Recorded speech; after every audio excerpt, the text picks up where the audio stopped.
Hello and good day to you. This is Tracy Harrison from the School of Applied Functional Medicine. The topic for this month is about practitioner skills, and in particular, which skills are likely going to be of the most importance in helping you to actually maximize your patient and client clinical outcomes. I am the founder and the lead instructor here at the School of Applied Functional Medicine, and over the past 11 years, we've had the great privilege, the honor of educating thousands of healthcare practitioners from about 22 different modalities, professional modalities, coming from currently about 75 different countries around the world. And we've had the great pleasure to learn from all of these practitioners who have been able to showcase and share with one another based on their scientific expertise, but also based on their clinical prowess, their professional wisdom on what makes the difference between a well-intended, well-educated, maybe very intelligent, even erudite practitioner, one who is able to get amazing outcomes in working with their diverse patient population in terms of forming that incredible savvy clinical partnership with each individual patient, and those folks who are very well intended, very smart, but they just aren't able to get those amazing outcomes. And I want to focus on this topic today because we've certainly learned and seen, it's a very humbling and sacred experience to see just how much getting ho-hum, suboptimal, sorta, kinda clinical results for your patients and clients is a major source of burnout for practitioners. Of course, where everyone is in this field, in this industry, because being a part of helping people to find their greatest wellness, to rediscover and then maintain their true vitality so that they can give richly and with great generosity and reciprocity of their gifts, whether they are a mother or a father or a teacher or a peacekeeper or a poet or an engineer or a scientist or another healthcare practitioner.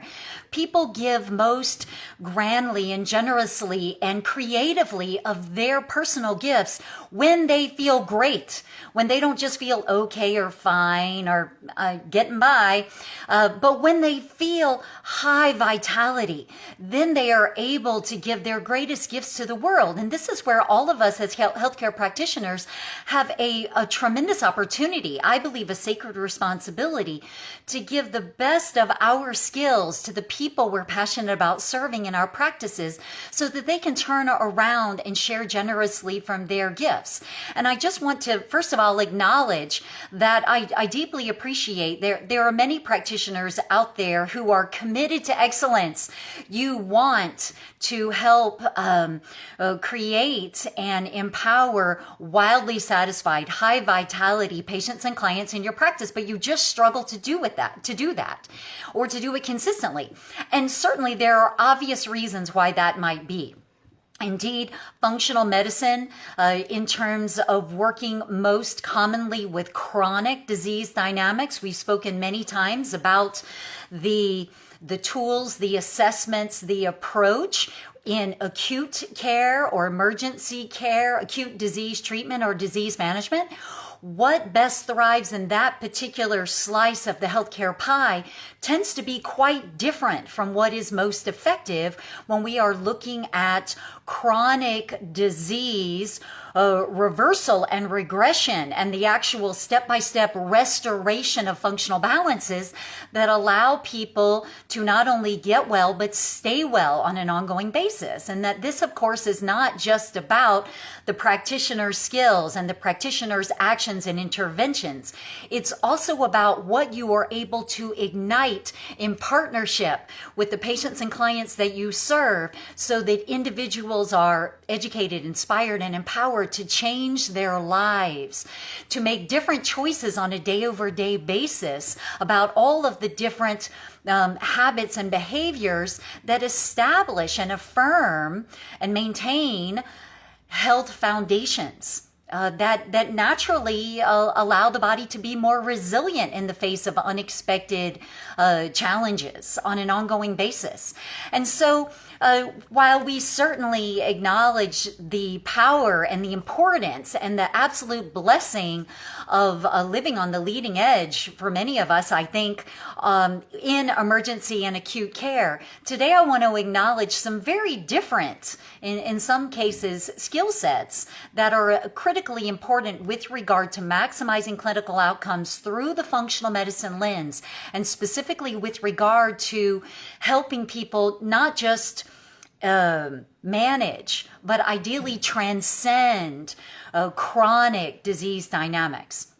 And the first one I want to acknowledge, first of all, is knowledge, scientific understanding. Of course, this is essential, absolutely essential for having true capability through the functional medicine lens.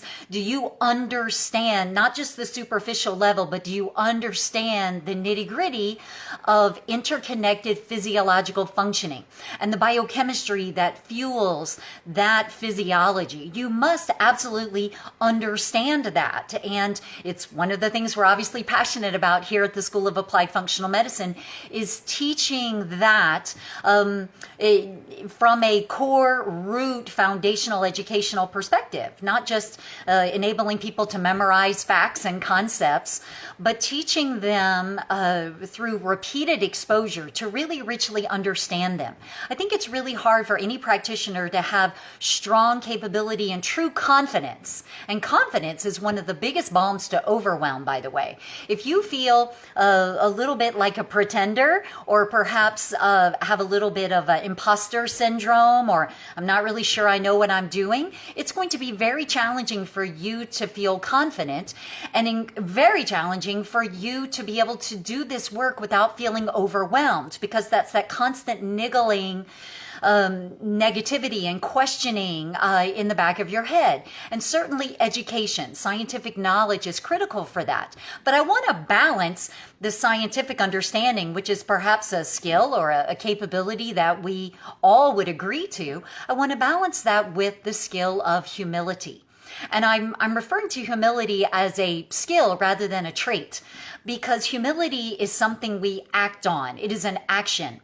And especially through the functional medicine lens, I think it's critical that all of us understand and acknowledge and then act in the truth that science is not a static, emphatic, final framework for evaluating the world. Science is constantly evolving. Scientific understanding, by definition, is never done. It's never fixed. And it requires a sense of openness and humility in order to have all of your preconceived notions, your prior assumptions, the prior understanding you based your practice on, to have these things flipped upside down by new scientific understanding, not to resist having your understanding poked at or weakened, or to have questioning come into mind in light of new research, new published peer-reviewed science, for example. We have to keep an open mind. We have to keep a humility that allows us to constantly question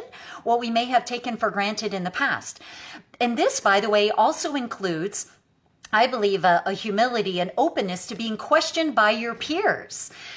Sometimes we can get in a very egoic place where we're asserting our excellence, we're asserting our credibility by being unassailable, by not being willing to be questioned, not being willing to receive input from others, especially from those that we feel may have less experience or a less impressive set of degrees or licenses than we do.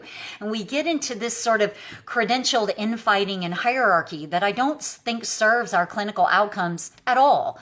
Because when we have multimodality teams, when we have a mixture of people who are quite seasoned and those who are more novice, who are perhaps less blinded by years of experience, we are likely going to bring the best of our collective insight, that grand rounds intelligence and creativity to the table for helping unique clients. So I think humility is one of the most often overlooked skills. Perhaps the mark of the true master is the knowledge of just how much we don't know, just how much is uncertain, and just how much more there is to learn. One is never done with learning functional medicine. In fact, I think we're living just in the sort of initial, sort of second quartile momentum of the collective whole of functional medicine understanding and insight that's going to come in the next few decades.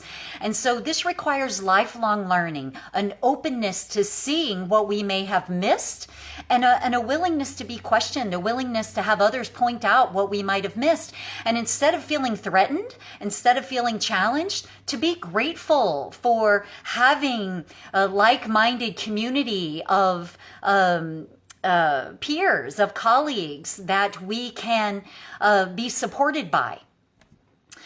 The other skill that I think we all well understand and would agree is critically important is case assessment. And indeed, functional medicine honors the complexity in real live chronic disease cases. And functional medicine tends to attract not the light and moderate cases, but the richly complex ones where people have not just one diagnosis, they have 2 or 5 or 10. They're not just taking one medication, they're taking 2 or 5 or 10. They don't just have 3 or 4 symptoms, they may have 30 or 40, and you may be the 4th or 5th practitioner they've seen. So on top of that, they're somewhat disillusioned and jaded and maybe skeptical. And so this is by definition a complex clinical encounter. And case assessment is critical. And yes, functional medicine highlights the value of quantitative lab assessment. We can learn a lot, especially from more advanced or more esoteric targeted laboratory inquiry. But you've also heard me say many times before that I think part of functional medicine's branding problem today is an over-reliance on labs. I certainly have spoken to a number of curious and hopeful but skeptical patients who are quick to say, I'm concerned that instead of just getting diagnoses that are going to be treated with drugs, I'm going to have to pay a lot of money for a lot of labs that are going to be treated with supplements. And how is that different? And there are many ways in which that can be quite different. It can be much more beneficial because we're more likely to address the roots of physiological and biochemical imbalance. But to the patient's credit, there's also a lot of short-sighted potential pitfalls in that approach. And I still think in functional medicine, many practitioners have an over-reliance on labs. And as we teach on a nitty-gritty level, there are pitfalls and misinterpretations and missteps to be made in all types of labs. There are multiple reasons why various labs could be high or low.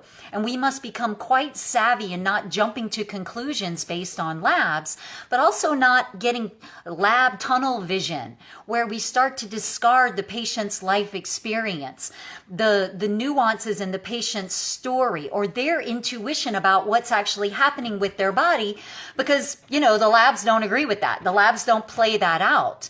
And we can start to make the same mistake of always prioritizing what the quantitative lab assessment says over the much richer, perhaps more intuitive source of intelligence that comes from the more qualitative aspect of the patient case. And I believe one of the best practitioner skills is being able to balance both of these things.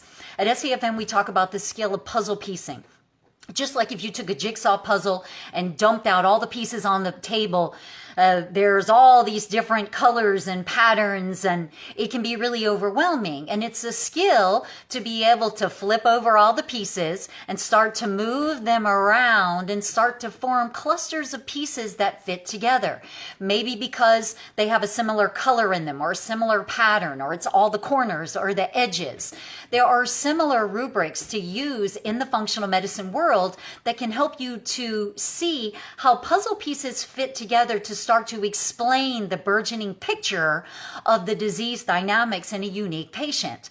But we have to go beyond labs to do this. We must start to balance.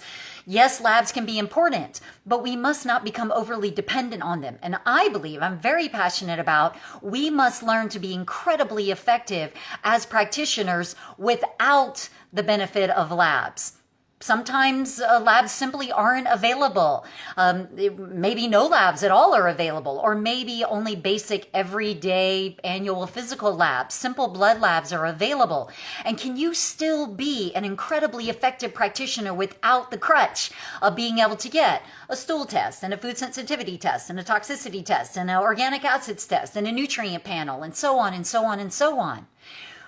I know from experience, yes, you can be an incredibly effective practitioner without all of that data. Is it beneficial? Yes, but we must cultivate the flexibility of working without it. Part of that is being able to glean the massive amount of often overlooked wisdom that comes from everyday blood labs. I'm amazed at how often we see in clinical practice that everything, the vast majority of what you need to know is already there in simple blood labs, but we still ordered $4,000 worth of follow-on complex labs where the pearls of how to move forward were already there without the patient spending thousands of dollars for additional confirmation or additional detail that just wasn't needed at that point in time in order to plan wise next interventions. At the end of the day, we should be looking at additional labs because we think it's going to change emphatically our clinical interventions. It's a part of the responsibility of being a good fiduciary agent for your patients. $4,000 worth of labs would buy a whole ton of healthy food, of a little more time off, of some yoga classes, of some childcare to allow more date nights with one spouse, or to purchase a little bit of help with the housework or other things to bring stress relief. And so being a good fiduciary agent, I believe, is important. Integrity prompt for all of us as practitioners. So coming back around, moving from the concept of just assessment and thinking about only labs and maybe symptoms being all you need for case assessment versus seeing those as but perhaps 2 of 8 or 10 different aspects of effective puzzle piecing, where we equally honor all of the qualitative components along with all of the quantitative components, and that we learn to include the patient's story and also the patient's intuition. One of the most powerful, revealing questions that you can ask any patient you serve is this. Okay. Regardless of how crazy it may sound, regardless of how anyone may have judged your insight before in the past, I would love for you to just share with me, bluntly, honestly, what do you think are the 1 or 2 most powerful reasons, most powerful root causes or drivers of why you're sick right now? And then we stop talking. And we don't bias their thinking by telling them what the right answer is. We stop talking and we let them say what they have thought about, probably in and out of day over day, month over month, year over year, observing their own life. And yes, we have scientific understanding and a different level of maybe objectivity in looking at their particular presentation. But we should never presume that we have more exposure to or insight to a case than the patient who's living in this body 7/24 on an ongoing basis. We have to create space for them to share what they believe triggered it, what they believe is sustaining it, what they believe is most at the root in continuing to exacerbate a given disease dynamic. Sometimes people have been criticized, ignored, maybe even humiliated, made to feel silly because of what they thought. Maybe no time was ever made for them to talk.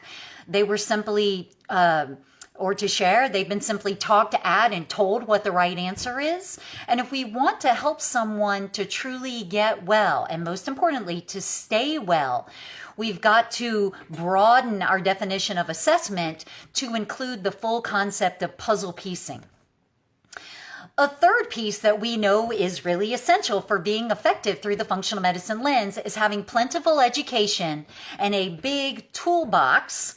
And certainly that may include some concepts of protocols. Right? Absolutely. Fully understand that, especially in certain disease dynamics that you have a lot of clinical experience with, you may not be referencing a handy dandy chart. You may have a lot of deep, rich clinical experience yourself. You may be quite seasoned, and whether it's written down or not, you have in your head some of the most common protocols that you use, which is an awesome strength to bring to any clinical intervention. And we need that wisdom, that bastion of experience in the world of functional medicine.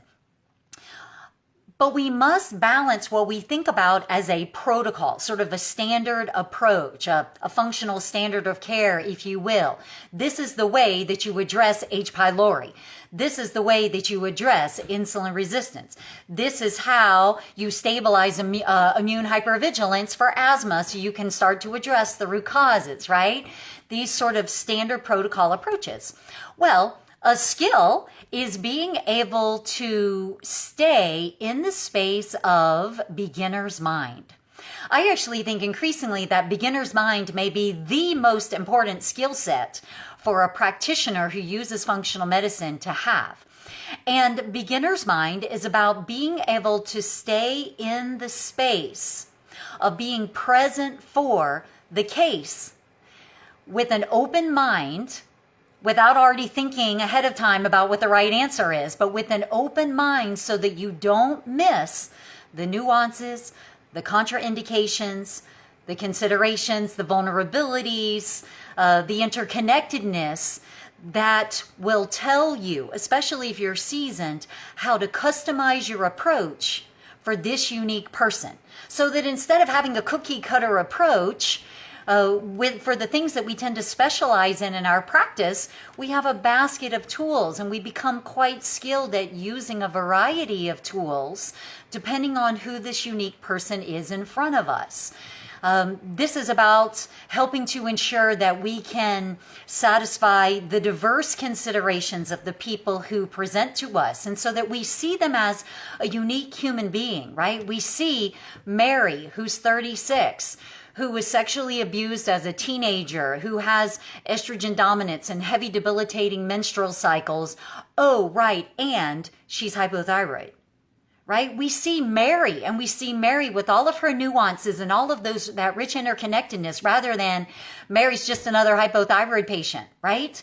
And not to imply that any of us would be so acerbic in the division, but sometimes we're dealing with such a focus on standard of approach and standardization of solution that we lose the critical skill of nuanced implementation, nuanced clinical intervention that helps to better ensure that Mary is not going to just feel a little bit better, but Mary has a much better chance of getting fully well and staying well, because we saw Mary with all of her unique nuances in terms of how to best support her, rather than Mary is an autoimmune hypothyroid case, and there are things that should help Mary in that particular sense. And so I think beginner's mind, the challenge with beginner's mind is that the more you know, the more knowledge you have, the more clinical experience you have, beginner's mind becomes harder to maintain, not easier. In the beginning, when you're learning functional medicine, it's easy to understand and be really comfortable with, okay, wow, there's a lot I don't know. I need to start from scratch and thinking about everything from a blank sheet. I want to be careful with assumptions. I don't know enough yet to have a lot of assumptions, but I want to be open-minded. The more we learn, we tend to jump to conclusions about the best interventions. We also tend to jump to conclusions about what are the disease dynamics that play in a different case. And that may be diagnostic in terms of giving it a formal label, or it might be labeling a disease dynamic that you're going to aggressively go after. This is how people get caught up in, all brain fog is post-COVID, or all craving sweets is or candida overgrowth, all postmenopausal hypertension is maybe increased lead excretion from bones because of age-related osteopenia or osteoporosis, right? There's a lot of if this, then that type of assumptions, as opposed to being able to step back and say, okay, that's one option, but let me approach Mary's case with a fresh mind, without the assumptions of, quickly jumping to conclusions of this looks like that. This cluster of symptoms always means estrogen dominance. This cluster of symptoms always means hypochlorhydria. This cluster of symptoms or labs always means an autoimmune disease. And being able to step back and simply have that thought, but table it.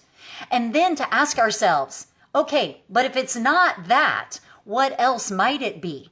So that we can be more thorough and have more openness and bring more wisdom and possibility to our assessments. And we don't get blinded on many levels, blinded by our experience, blinded by the assumptions that our wisdom leads us sometimes to make. Okay, another balance that I think is really important, related to, of course, protocols, has to do with the effectiveness of those choices, right? In terms of helping someone to address a certain disease dynamic. Do we know the dietary choices that would help? Do we know the lifestyle changes that would help? Do we know the food, the mindfulness tools and practices that might help? Do we know a given supplement that might help, or an app that people could use, right? These are all powerful tools, and we need to have a good toolbox, and we need to choose carefully and with good wisdom and insight. But I want to talk for a moment about the balance between treating a patient versus educating, inspiring, and empowering a patient. Because the whole concept of treating disease comes from the very appropriate practitioner-centric model of acute and emergency care. Or disease management, right? Where people are not really, they're coming for a completely different set of goals in partnering or in working with a certain healthcare practitioner. Where a practitioner-centric model and a directive approach to communication and a expectation of compliance and assessment of compliance is appropriate given the goals of disease stabilization and management.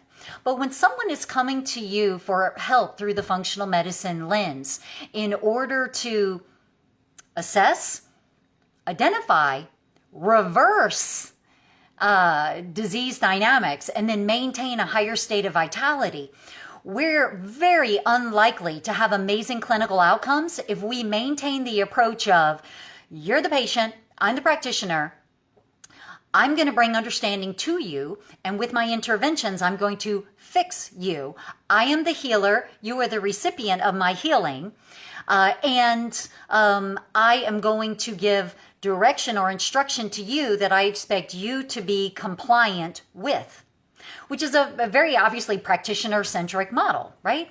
And certainly in the world of disease care, it can be incredibly effective, especially in an acute or emergency scenario. I'm not criticizing that. I'm questioning and challenging the effectiveness of that in the realm of chronic lifestyle-mediated disease. Because another huge branding problem that functional medicine has is that a lot of these treatment, intervention, fixing approach might actually help someone to get well. And I will say to you what I've learned from the privilege of supporting thousands of practitioners and many, many thousands of cases over the past decade is that people tend to be compliant as long as they're afraid. It makes perfect sense. They don't understand what's happening in their body. They're deferring to an authority to tell them what to do. They're much more likely to be quiet and meek and to listen and to follow instructions. And they're afraid, and they're deferring to someone who has more knowledge and in their view, the authority in the relationship. However, when we know that people's day-over-day lifestyle choices and habits are a massive, not a small, but a massive component of why they are where they are today from a chronic disease perspective. The challenge with compliance is that as people start to feel better, they stop being compliant because they're not afraid anymore. They feel a little better. They feel like, okay, I was afraid before because mom died of a heart attack and I thought I was going to do that too and maybe soon, but I'm feeling better. My blood pressure's come down. My drug doses are coming down. I'm feeling safer. I'm feeling more secure. I can go back to what I was doing before. And so we get into this vicious cycle of disease promotion and compliance and disease promotion and compliance versus if our focus is on education, helping the individual patient to actually understand in language they can process what's happening in their body. So they have not just a clear understanding of the instructions that they're supposed to go and do, but they actually understand in simple analogies and stories what's happening in their body. They have oh, is that what's causing that? Oh my God, I've never understood that. So when I do this, it's making this worse. I had no idea. When we speak to people and we're not using a lot of erudite scientific language or medical ease, but we're using simple terminology and diagrams and handouts that they can understand, and they have an aha experience and a really enlightening one where they go home and they tell their spouse and their friend and their colleague, hey, I learned yesterday what's actually causing my fill in the blank. You're not going to believe this. Let me teach you about it. Let me tell you about it. And the more they share with others, the more they galvanize in themselves knowledge, education that makes it very hard for them to step away from. Because then you can inspire them with the lifestyle choices and changes that they could make that could actually get rid of those disease dynamics. And then we're placing in their realm of authority, in their realm of choice and empowerment, being at the patient being in the center of the healthcare encounter, their responsibility to take back their health and own it and to make choices on a day-over-day basis, because it becomes very hard for them to unknow what now they clearly understand about disease dynamics in their body. And then lastly, empowerment is about giving them tools, maybe creative tools that they didn't understand. They have deficiencies of certain nutrients, helping them to identify a couple of targeted foods that they can prepare and enjoy that would give them a bolus boost of that particular nutrient. Maybe helping them to find creative ways to improve their sleep, depending on their particular flavor of insomnia or disrupted sleep. But we empower them with tools, with solutions, with things that are convenient and affordable and accessible. So that they're like, all right, I understand, and now I get the power of my choices, and I'm feeling that responsibility. And now you're telling me it's maybe more straightforward and more accessible than I thought. This brings a whole level of activation for your patient that is never going to happen with the cycle of compliance and fear-driven practitioner-centric direction in a healthcare encounter. And I think this is an essential skill for practitioners to master. And I so want to appreciate and say thank you for those of you in particular who have one foot in the conventional medical world, and you may do quite a bit of disease care and maybe acute disease intervention, and you've got one foot in that world and you've got one foot in functional medicine, and you're feeling this need for having a diverse set of skills and customizing your approach depending on the goals of the particular encounters and feeling the need for a different approach in those different worlds.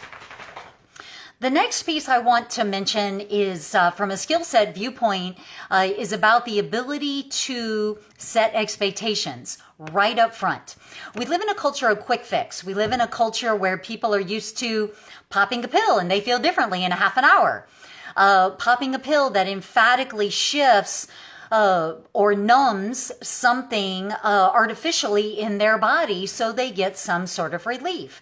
And this tends to shift, even in ways we don't tend to speak about or acknowledge, people's expectations that if I'm getting good guidance, if this practitioner knows what they're doing, I should feel better pretty darn quickly. And even if they haven't told me what to expect, my experience clinically is that people give you about 2 weeks at most. And if they're not feeling significantly better, they start to question, hey, when is this going to work? And how come I'm not feeling better yet? And I actually started these particular parts and I'm feeling worse in these ways. And so much of whether people develop a placebo versus a nocebo effect as they begin to work with you, and we know that there's powerful biochemistry behind those differing belief systems, whether or not a person imbues you with confidence and positive expectations, and they start to trust you and share more of their intuition and their story with you and to feel inspired by you, has a lot to do with what happens up front early on in the encounter. And so much of their feeling about you 3 or 4 weeks or 3 or 4 months into your program with them is simply about setting expectations.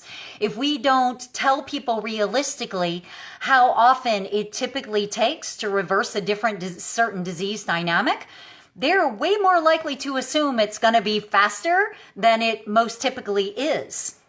It's why when we're talking about, for example, helping people who are stepping away from sugar, who are trying to have a lower glycemic diet and are actually trying to get away from not just switching from lots of sugar to lots of artificial sweeteners, but we also want them to get away from lots of lohan or lots of stevia or lots of honey and just allow their taste buds to adjust to where they don't need whole natural foods to be sweetened. So they're not constantly feeling in tension with their diet, like they're being deprived. They're craving something they can't have that's not good for them.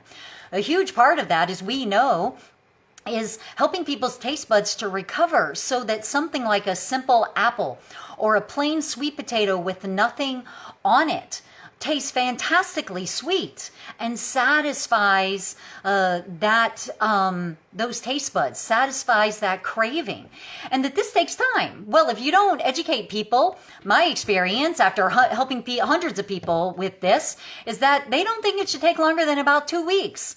Well, my clinical experience is that it takes between 6 and 8 weeks. Depending on the degree to which they have fully withdrawn from sweetening foods. And of course, people may need a transitionary window. Going cold turkey for this type of thing, especially where cravings are involved, usually doesn't work. So we have to have tools. So people may need some short-term support with lower glycemic sweeteners, and there's lots of choices. But setting the expectation that the goal is to transition to something and then wean it down to allow the taste buds to adjust, and teaching them that this typically takes 6 to 8 weeks. And you may start to feel that other foods taste richer, that they don't taste as bland as you move along. And then if it takes them 4 or 5 weeks to experience any change, they feel like they're ahead of the curve, as opposed to feeling like 2 weeks in, this is never going to work. Why bother? I quit. Let me go right back to putting 5 packets of Splenda in my coffee. Expectations are everything, and it's critical that we set expectations up front and setting them conservatively so that ideally people do better. They experience relief sooner than the expectation that was set, and then they feel like they won. They're doing better than the curve, right? Woohoo, we did it. I responded more quickly. That bodes well for the other things we're going to work on. If you don't set expectations, people are more likely to think about reversing an autoimmune dynamic. How long could that possibly take? 3 months? Most people think 3 months sounds like forever. It's a season. Well, most of us know in clinical practice, the likelihood of it happening in 3 months is very slim, especially because even with the appropriate interventions, maybe for addressing things like infectious dynamics or restoration of T regulatory cells or fixing zinc or vitamin D status, right? There's plenty of intervention related things, but sustainably changing diet, sustainably changing sleep, sustainably changing use of toxic personal hygiene products. These things don't happen overnight. 6 months bare minimum, right? But the typical autoimmune reversal is much more likely to be a 9 to 12 month a journey, sometimes appreciably longer, depending on all the confounding distractions and how many times people get off in the weeds on their progressive path to make sustainable lifestyle change. Whether or not they stick with the journey, whether or not they have an active placebo effect, whether or not they believe in you and your skills and your ability to help them as a unique case, heavily is leveraged by expectations. So we must set them up front. And we also, as part of expectation setting, want to help them understand that your work together in a savvy clinical partnership is going to involve a layered series of targeted interventions that you can bring some science, some wisdom, some assessment, some tools to the table for, balancing those interventions with their making lifestyle change. An intervention and a lifestyle change, an intervention and a lifestyle change. Because this is about reversing a disease dynamic at the same time that we're reinforcing a foundational aspect of health.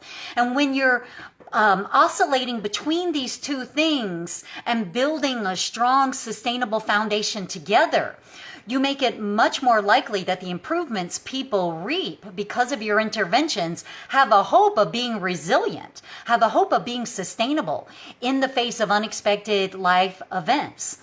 It also helps your patient to get out from under sitting and waiting to be fixed, waiting for you, the authority, to fix them, which can leave them in a space of not having the appropriate level of responsibility and accountability and action that is needed in order to sustainably reverse lifestyle-mediated diseases. We need them in a space of not only empowerment, but also responsibility, accountability. But we have to set that expectation right up front. And that getting their buy-in that now is a good time. And while you believe in their ability to transcend this disease dynamic, they need to affirm and bring to the table that I'm ready. I'm ready. I understand my role in this partnership. And I'm open to change. I feel like now is a good time and I have some support systems in order to do this. You're in, I'm in, let's go for it. These are expectations we want to set up front, not later on down the path when they're frustrated and disillusioned, where we're frustrated because of the constant regression of improvements simply because expectations weren't appropriately set early on. One of the aspects of progress in a clinical partnership that we need to be asking about on a regular basis is pace. Some people come to us crazy educated, right? They know a lot about their disease dynamic. They may be their full-time hobbies might be about learning about functional medicine and watching summits and educating themselves. And while I can appreciate that sort of an egoic sense of certainty that they know more than the practitioner can be frustrating, how wonderful that a patient is passionate about it and wants to learn and wants to fuel their understanding. They want to get it. I believe that's something we can celebrate while also being very crystal clear about where we don't agree with them and where we have a different understanding and clinical experience with the application of that science. Some people like that are ready to go. They want to move quickly. They want to learn a lot. They want to work on multiple changes at once. They want to be given multiple tool options. They want to work at a fast pace because if not, they are likely to get frustrated with the sluggishness of improvement. They may be constantly pushing. They may get bored. They may feel like they're not being given enough to do, and so they start investigating things on the side, and they may decide that, now is a great time to go and change my life in this way without understanding how that could derail their process. because we're moving too slowly for them. We're being too delicate. We're being too hesitant. But on the other hand, we can be way too aggressive and cause just as much of a problem in our clinical partnership. We can be recommending too much too fast. We're trying to educate them. We're forcing in too much information. They want to just slow down. They want to start with simpler changes, simpler interventions. No, they don't want to eliminate gluten 100% from their life tomorrow because it completely freaks them out. Because how am I going to eat breakfast? And how am I going to feed my family? And how am I going to shop? And how am I going to eat at this restaurant where I go to get my meals every day at lunch? And they're totally overwhelmed. And so the whole notion of you must be 100% gluten-free, that's not happening, right? They need a slower approach. After we educate them about why gluten matters, they need us to ask. So given that knowledge and given an eventual goal of removing gluten from your diet, what feels like a good first achievable goal for working in that direction? Those are great kinds of questions because sometimes people say, oh, 100%, I'm in. In fact, I hardly eat it anyway. It's no big deal. They may be totally ready. It's not a problem. Or let's add other stuff. What else should I not be eating, right? What are other things that might be increasing inflammation? Other people may say, okay, how about if I just start by trying to identify where gluten is in my diet and eating less of it? That's my first step. That feels doable because I don't even know how big the problem is now. And I'm totally overwhelmed by thinking about changing something I don't even understand. Okay, fantastic. That's a great goal. It's a place to begin. As Lao Tzu says, right? The journey of 1,000 miles still begins with just the first few steps. If we overwhelm people in the first few steps, we have no hope of them being with us at the mile marker, much less the 1,000-mile marker. And so we want the first few goals, the first few lifestyle changes to be achievable, right? We want them to be SMART goals, right? Things they're ready for, things that feel achievable, that have a specific success measure, so that they can say, I did it, and we can celebrate, which is the next on my list of key clinical practitioner skills. We must celebrate. At the end of the day, we all want encouragement, regardless of how sort of left brain, professional, credible, scientific, emotional we might be. Oh my gosh, we all want the gold star. We all want the A+. We all want the picture on the refrigerator and the woohoo and the, oh my gosh, you're saying it's not very much. I think it's great. It's a giant step in the right direction. We can build on this now. We need to celebrate every step along the way. Every time we meet with someone, we should be celebrating what happened. We should be celebrating progress, whether it's small, medium, or large. Celebration creates the openness to the next set of actions. And we want to be sure that we set people up for a whole bunch of wins in the beginning in particular, not a whole bunch of, I tried, but I failed. I tried, but I only did it twice. Okay, 2 is so much better than none. You tried it. Fantastic. That's awesome. What did you learn? What did you experience? What can we learn from the 2 times that can make it easier to address the other 20? So that we create some successes, we create some wins that people can feel like, all right, I'm capable of this. Like, all right, I may have only made a few steps, but I'm beyond the starting line. I'm off and running. And despite all my doubts, I might actually be able to do this. I wasn't sure, but I'm feeling optimistic now, right? We need that optimism early on because it doesn't matter how intelligent you are. It doesn't matter how amazing you are scientifically as a practitioner. If your patients feel overwhelmed or like a failure or like they didn't do enough in the early stages and too many of them just give up, that's about them and about the partnership we create. And there are way too many practitioners who have a lot of knowledge, a lot of understanding, but it's not transcending into these amazing health outcomes because this clinical skills piece is just not there. We tend to marginalize it as being soft skills Well, my experience, tens of thousands of cases later and thousands of practitioners later, is it's where the rubber hits the road. It's where the science matters at all. Otherwise, we just have a whole bunch of scientific knowledge and we're geeking out together for fun.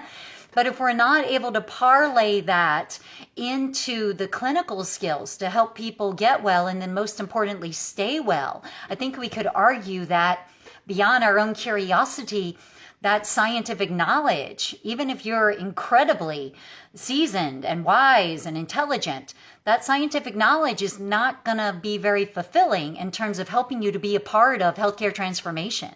These soft skills, this stuff in the middle where the rubber hits the road, is something we've got to magnify hugely as important. It's a foundational part of how we teach at SAFM, in part because the vast majority of practitioners struggle with it. It's not typically taught. And we've got to master these types of skills if we want to feel amazing at the end of the day, because oh my gosh, people are getting well and staying well, and I'm getting these raving testimonials and people are on fire. And I haven't talked to Mary in a year, and her insulin resistance is still gone. Her asthma is still in remission. Her menstrual cycles are still normalized because Mary is on fire. Mary has been activated by not just your scientific knowledge, but your clinical savvy skills application, right? Mary has been educated, inspired, and empowered. So Mary is now activated. She is owning her health. She's on fire. And now she's telling everyone she knows about you and also about, oh my God, do you know what was causing my menstrual cycles? Let me tell you, because I never understood this. It was just frustrating and I had to deal with it. And I thought it was just genetics, or I don't know. I thought all women had this problem, but no, there's reasons. And I learned that these were like 6 puzzle pieces involved in my case. And let me draw you a picture of why it was causing that in me. It's crazy fascinating, right? Mary's on fire. Now Mary herself is part of healthcare transformation because she's creating community. You've activated Mary to create community amongst her friends or neighbors or colleagues, random strangers in her yoga class who are being educated and inspired for Mary. And Mary's going to send you qualified referrals because she's a raving fan. But Mary is not going to be a raving fan if it's just about you and your scientific education, you and your credentials, you and just how deep and esoteric your scientific understanding is. That is absolutely important, but it's not enough. Mary will not be activated to be this driving force in healthcare practitioner, in healthcare transformation, without this savvy clinical skills application. I have one more skill that I want to talk about, and it's probably the most important one, so please don't go, because perhaps the most important, neglected, seriously marginalized, or minimalized practitioner skill is you taking care of yourself. Whew, we're going to teach a whole class on this one. And we talk about it quite a bit at SAFM, because if you are stressed out of your mind, burned out, overwhelmed, overworked, not supporting your own health foundations, doing this work is probably going to be disease promoting for you. And I don't say that to be negative or to be frightening. I say that to just do some truth-telling straight talk. It is so essential that we take care of ourselves, that you take care of you. And contrary to a lot of myths that I hear from practitioners, what I believe is most essential for you to role model is not perfect health. In fact, I would argue if you're perfectly healthy, that might be in the way of your clinical outcomes, because your typical patient is overwhelmed by your perfection. Like, okay, it's easy for you to be healthy because you like healthy food, and you have no trouble sleeping, and you're just lucky, and you won the genetic lottery, and you don't understand, you don't get it, you don't get me.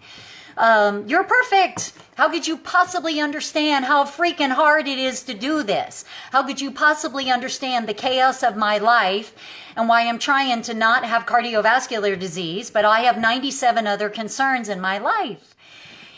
You trying to be perfect may be in the way of you having optimal outcomes, because people are more likely to believe you have compassion for their scenario, to believe that you have a deep visceral understanding and empathy for the challenges of changing your life, if you have your own road you're on. And what I have seen over the years is that what people would be much more influenced by and supported by is you role modeling a commitment to your health rather than you trying to role model perfect health or perfect lifestyle choices. You role modeling that there's a commitment. And even if I get off in the weeds, even if I, get stuck in places where I can't make good choices, or even where I knowingly am making choices that aren't very healthy, but that's just what I did in that moment. I'm not perfect, and it's going to happen sometimes. People see, oh my gosh, you're human, just like me. You are struggle with this a little bit, just like me. You make unproductive choices and wonder, why the heck did I do that? Just like me, right? They're more likely to be inspired and to benefit from your commitment to your health rather than your assertion of spoken or unspoken of perfection. They don't need you to have a perfect weight. They don't need you to have perfect energy or a clean bill of health or perfect labs or anything like that. They don't need you to have any of that. And again, I think sometimes that can be derailing because it feels like the real life gap between you and them is massive. What they could be very inspired by seeing is that you're on your own journey and you have your own challenges too. And I don't believe we need to derail our patients' clinical sessions, forcing the practitioner story in there. But what people can see is that we have our own journey. We're not perfect, we're working on things too. We have challenges. And we're role modeling a commitment. We get off in the weeds. We don't give up. We get back on track. We get off in the weeds. We get back on track. We stumble. We get back on track. We have some unexpected trauma or crisis. We deal with it to the best of our ability. It's not perfect. And then we get back on track. That is inspiring. That creates a connection of rapport and trust because they see your humanity. Your humanity is not a weakness.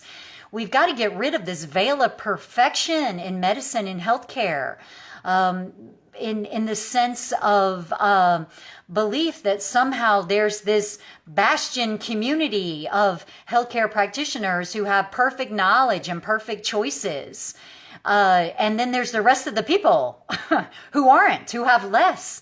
I don't believe that, especially in the world of chronic disease, that perception purposefully established or assumed by default. I don't think that's serving the people in our practices.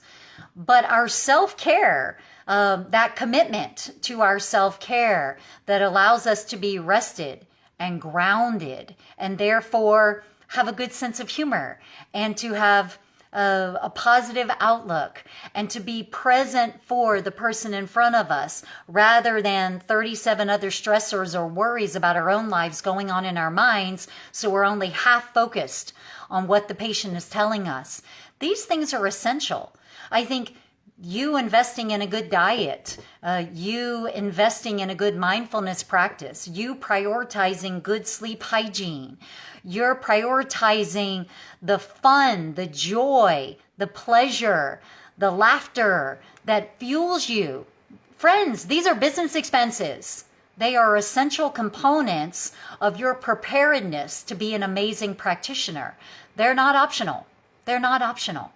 And way too often practitioners are struggling and they feel exhausted and burned out in doing this work that makes their heart sing, but is dragging down their body and their stamina, simply because somehow we end up with this twisted mindset that deprioritizing ourselves and sacrificing all through some sense of martyrdom for the patient, for the community, for the practice, for the mission, that somehow that is the most honorable out.